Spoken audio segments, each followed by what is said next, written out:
Good morning, students. Illustration number first. Narmada Limited has a branch at Jaipur. Branch remits all cash received daily to the head office, and all expenses of the branch are paid by the head office directly.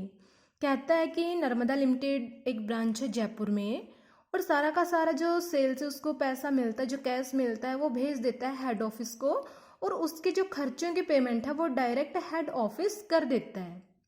From the following particular as on 31st March 2015, prepare journal entry and a branch account in the books of the head office. हमने क्या करना है, 31 मार्च 2015 को journal entry अपनी बनानी है और अपना जो ब्रांच अकाउंट है वो प्रिपेयर करना है. तो कुछ एडजस्टमेंट दी हुई हैं जो जो आपने पूरे साल में किया. स्टॉक एच ब्रांच ऑन 1 अप्रैल 2014. हमने हमारी जो ब्रांच अकाउंट है वो कब बनानी है, ब्रांच अकाउंट कब बनाएंगे हम, 31 मार्च 2015 को. लेकिन यहाँ पे आप ध्यान से देखो, आपको बोला गया है स्टॉक एट ब्रांच ऑन 1 अप्रैल 2014. तो इट मीन्स आपका ये क्या है, ये है आपका ओपनिंग बैलेंस ऑफ स्टॉक 19,500 रुपये का. उसके बाद petty cash at branch on 1 अप्रैल 2014, 500 रुपये का आपका ये ओपनिंग बैलेंस है किसका, पैटी कैश का.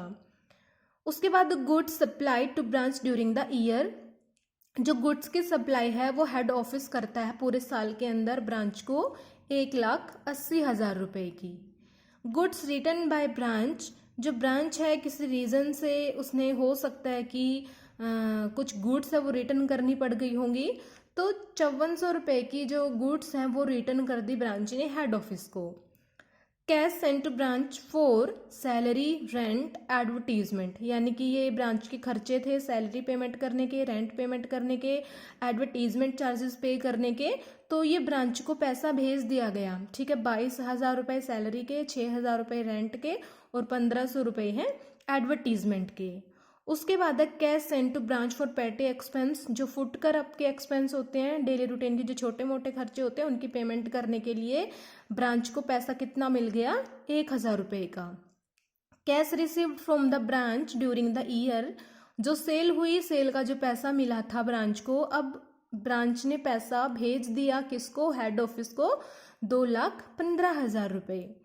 Cash sent by branch on 28 March 2015 still in transit. ये वाला पैसा तो साफ साफ लिखा हुआ है, कैश रिसीव हो गया है ब्रांच से जो आया था 2,15,000 रुपये का.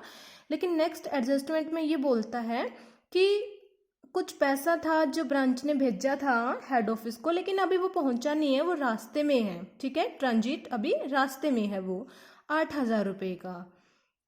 स्टॉक एट ब्रांच ऑन 31 मार्च 2015. हमने कब अपनी ब्रांच अकाउंट प्रिपेयर करनी है, 31 मार्च 2015 को, और इसी दिन को आपके पास स्टॉक पड़ा हुआ है आपकी ब्रांच में. तो इट मीन्स ये आपका क्लोजिंग स्टॉक है 22,600 रुपये का. उसके बाद बैलेंस ऑफ पेटी कैश ऑन 31 मार्च 2015, 200 रुपये का आपके पास में क्लोजिंग बैलेंस किसका पड़ा हुआ है, पेटी कैश का. सैलरी आउटस्टैंडिंग है आपकी 31 मार्च 2015 को 2,000 रुपये की. क्वेश्चन आपने देख लिया, जर्नल एंट्री कैसे करनी है और ब्रांच अकाउंट हमने फॉर्मेट पढ़ा था कैसे बनाना है. तो क्वेश्चन में जो जो भी आपकी अब ट्रांजैक्शन हुए हैं उनके बेस पे हम जर्नल एंट्री करते हैं. तो फर्स्ट ऑफ ऑल आपका जो ओपनिंग स्टॉक है, ठीक है, ओपनिंग जो स्टॉक पड़ा हुआ है वो गुड्स का स्टॉक है या फिर पेटी कैश का स्टॉक है, उसको आपने क्रेडिट करना है. ठीक है, तो आपने ब्रांच अकाउंट को डेबिट करना पड़ेगा क्योंकि ये किसके पास है, अभी ब्रांच के पास है. ठीक है, तो branch account debit to stock at branch account to petty cash and branch account. दोनों का ही ओपनिंग स्टॉक है. ठीक है, एक ही टाइप का है, यानी कि ओपनिंग स्टॉक ही है दोनों का, गुड्स का भी और कैश का भी. तो टोटल जो अमाउंट आएगा आपने उसको डेबिट कर देना है ब्रांच अकाउंट नेम से. उसके बाद है goods sent to branch. Branch को हमने गुड्स है वो भेज दी, सामान है किसके पास जाएगा, ब्रांच के पास. ठीक है। यहाँ पे जो स्टॉक और जो पेटी कैश है वो किसके पास पड़ा हुआ था, ब्रांच के पास में। इसी तरीके से जो हेड ऑफिस ने सामान भेजा है, गुड्स की डिलीवरी करी है, वो किसके पास में जाएगी, ब्रांच के पास में। तो branch account debit to goods send to branch account. उसके बाद the goods return by branch. अब यहाँ पे तो देखो हेड ऑफिस से सामान की डिलीवरी हुई थी ब्रांच को, लेकिन अब ब्रांच ने कुछ सामान है वो वापस कर दिया हेड ऑफिस को, तो इट मीन्स ये रिवर्स दोनों एडजस्टमेंट हो गई हैं। तो इसका मतलब है कि जो जर्नल एंट्री होगी वो भी हमने रिवर्स करनी पड़ेगी। तो यहाँ पे goods sent to branch account, head office को क्या मिला है, अभी सामान जो ब्रांच ने उसको भेजा है, तो goods sent to branch account to branch account.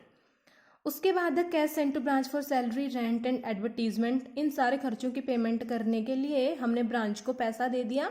Branch account debit to bank account, bank हमारे पास से चला गया, यानी कि कैश हमारे पास से चला गया, तो इसको हमने क्रेडिट कर दिया। उसके बाद है cash sent to branch for petty expense. जिस तरीके से हमें बाकी खर्चों की पेमेंट करने के लिए अपनी ब्रांच को पैसा दिया था, वैसे ही पेटी एक्सपेंसेस की पेमेंट करने के लिए हमने ब्रांच को पैसा दे दिया। तो यहाँ पे बैंक अकाउंट यानी कि पैसा हमारे पास से चला गया तो हमने उसको क्रेडिट कर दिया और ब्रांच अकाउंट को हमने कर दिया डेबिट। उसके बाद है जो भी अब सेल्स करी ब्रांच ने वो पैसा है हेड ऑफिस में डिपॉजिट करवा देगी, तो इसका मतलब है कि हेड ऑफिस को पैसा मिला है, हम उसको डेबिट कर देंगे।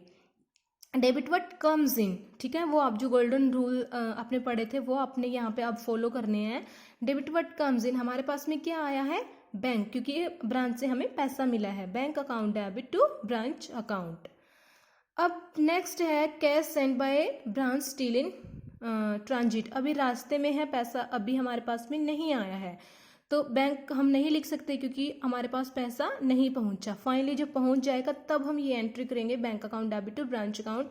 अभी वो रास्ते में ही है, तो cash in transit account debit to branch account. उसके बाद है ओपनिंग जो बैलेंस हमने देखा था फर्स्ट एडजस्टमेंट में, तो उसको हमने क्रेडिट किया था, लेकिन अब आपका जो क्लोजिंग बैलेंस है उसको हमने करना पड़ेगा डेबिट। आपने देखा था कि एडजस्टमेंट में कि गुड्स का भी क्लोजिंग स्टॉक पड़ा हुआ है और पेटी कैश का भी पड़ा हुआ है, तो इन दोनों की वैल्यू आप ब्रांच अकाउंट है क्रेडिट कर दोगे। उसके बाद सैलरी पेमेंट अभी बाकी है, सैलरी आउटस्टैंडिंग है, तो branch account debit to outstanding salary account. जिस तरीके से देखो हमने पेटी एक्सपेंस को पेमेंट करने के लिए यहाँ पे दिखा दिया था, बैंक अकाउंट को क्रेडिट कर दिया था, लेकिन अभी ये जो आउटस्टैंडिंग है सैलरी, अभी हमने पेमेंट नहीं करी, ये आउटस्टैंडिंग है, तो यहाँ पे हम बैंक अकाउंट नहीं लिख सकते क्योंकि अभी हमारे पास से यानी कि हेड ऑफिस के पास से पैसा नहीं गया है। तो आउटस्टैंडिंग सैलरी अकाउंट को हम क्या कर देंगे, क्रेडिट। उसके बाद है हमने पढ़ा था कि जो ब्रांच अकाउंट हम प्रिपेयर करते हैं उसकी क्रेडिट और डेबिट साइड के कंपैरिजन करके देखते हैं। अगर आपकी क्रेडिट साइड आपकी डेबिट साइड से ज़्यादा है तो इट मीन्स आपको प्रॉफिट हुआ, अदरवाइज आपकी अगर क्रेडिट साइड कम है और डेबिट साइड ज़्यादा है तो इसका मतलब है कि आपको लॉस हुआ। तो आप जब ब्रांच अकाउंट बनाओगे तो उसमें आप कंपैरिजन करके आपने देखना पड़ेगा, प्रॉफिट हुआ तो प्रॉफिट दिखा दोगे, लॉस हुआ तो लॉस दिखा दोगे। एक नेक्स्ट एंट्री हमारी होती है जो टोटल गुड्स है उसके आप एडजस्टमेंट कैसे करोगे, क्योंकि आपने उसके बाद अलग अलग ब्रांच अकाउंट तो आप प्रिपेयर कर चुके हो, लेकिन एक जो आपकी मेन हेड ऑफिस होता है उसमें आप आपके फाइनल अकाउंट्स तो प्रिपेयर करते ही हो, ट्रेडिंग अकाउंट, आपकी जो बैलेंस शीट होती है, प्रॉफिट एंड लॉस अकाउंट होते हैं, ठीक है। तो अब ब्रांच अकाउंट से कितना अमाउंट आपका ट्रेडिंग अकाउंट में ट्रांसफ़र किया जाएगा, 1,74,600 रुपये, क्योंकि कुछ सामान है वो वापस कर दिया था। 1,80,000 रुपये का तो हेड ऑफिस ने सामान भेजा था किसको, ब्रांच को, लेकिन ब्रांच ने ये कुछ अमाउंट का सामान है ये वापस कर दिया था, ठीक है। तो इसका मतलब है जो बचा हुआ अमाउंट है वो आपने कहाँ पे दिखाना है, ट्रेडिंग अकाउंट में। तो इसकी एंट्री आप क्या करोगे, goods sent to branch account debit to trading accounts. उसके बाद है जयपुर ब्रांच अकाउंट। ब्रांच जो फॉर्मेट है हमने देखा था, या फिर आपने जो अभी अभी जर्नल एंट्री करी है, इनके बेस पे आप अपना जो ब्रांच अकाउंट है वो प्रिपेयर करोगे।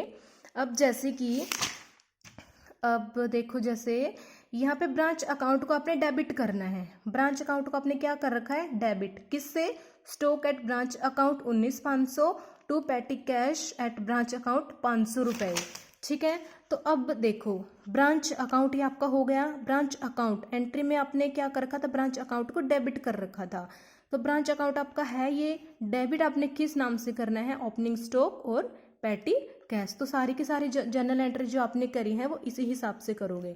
जहां जहां पे भी आपको ब्रांच अकाउंट है डेबिट दिखे उसी अमाउंट से आपने, ठीक है, जो भी इसके क्रेडिट में दिया हुआ है, जो आइटम नेम लिखा हुआ है उससे आप उसको दिखा दोगे। जैसे कि ब्रांच अकाउंट डेबिट है 2,000 रुपये से, आउटस्टैंडिंग सैलरी है। ठीक है, तो ब्रांच अकाउंट आप यहाँ पे देखिए, ब्रांच अकाउंट है, इसमें आपने डेबिट कर दिया आउटस्टैंडिंग सैलरी 2,000 रुपये से। ठीक है, तो सारी की सारी जर्नल एंट्री के बेस पे आप सारे टर्म्स इसमें लिख दोगे। डेबिट करना है तो डेबिट कर दोगे, क्रेडिट करना है तो क्रेडिट कर दोगे।